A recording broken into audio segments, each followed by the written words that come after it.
anyiti itemi aya marĩtie hĩndĩ ya mbĩtĩka cia mahenya ma gũtua ng'ongo marĩa matabanĩirio taũni-inĩ ya Olkalau, mbĩtĩka iria irehete hamwe makĩria ma ateng'eri 200.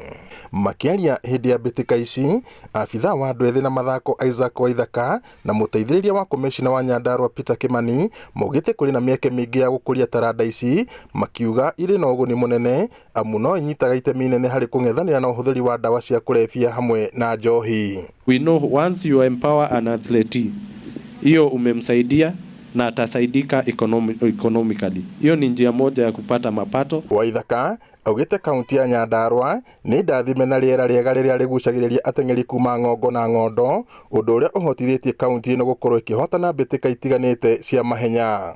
One of the things zenye watu wengi hawajajua ni ati this Mount Kenya region, sisi ndio ambao tunatoa wale athletes wengi sana.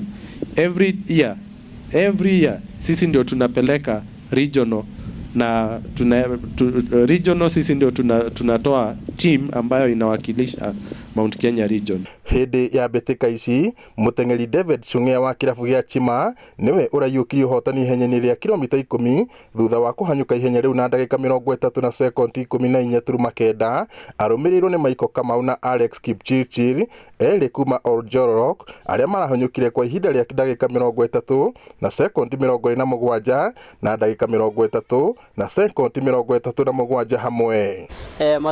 Mbio ya leo ilikuwa sawa, nimekuwa na number 1. Hata last year nilikuwa tu number 1. Nakuru half marathon nilikuwa number 15. So this year nilikuwa nimeng'ang'ana kabisa. Coach wangu ananifanyisha mazoezi mzuri.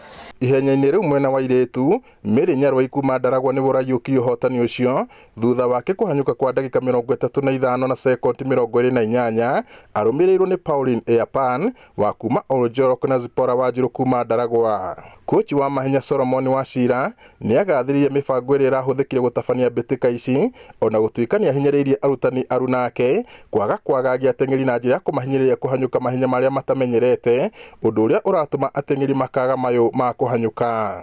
Kahinda-inĩ rĩo kau orĩtie ateng'eri kũiga mathomo ma mũhari-inĩ wa mbere oro makĩhanyũkaga nĩguo kũhota kũgacĩrithia mĩtũrĩre yao matukũ-inĩ megũka. Mbere nĩ tũrĩ na history, mũndũ athiĩ mũrĩmo atarĩ mũthomu, mbeca nyingĩ nĩ kũra ciũraga na managers, ona ndamenyaga nĩ kĩaraneo. Koguo rĩ gĩthomo nĩ kĩega na gũteng'era nĩ kwega, koguo mũndũ a balance na mũno gũteng'era, tondũ mũno gũthoma, tondũ gũthoma ihenya nĩ rĩgũthira nĩ rĩa muda, no gũthoma gũgũtũra nginya rĩrĩa ũgakũra. Ahotani a mbĩtĩka ici matanyĩtwo gũkarũgamĩrĩra kaunti ya Nyandarũa macinda-inĩ ma gĩtarũ gĩa gatagatĩ ka bũrũri marĩa matanyĩtwo gũgatabanĩrio kĩharo-inĩ gĩa Kĩrũgoya kaunti-inĩ ya Kĩrĩnyaga tarĩki 8 Januari mwaka-inĩ ũyũ twerekeire. Ngĩribotera Inono TV kuma Olkalau kaunti-inĩ ya Nyandarũa, njĩtagwo Peter Mwangi.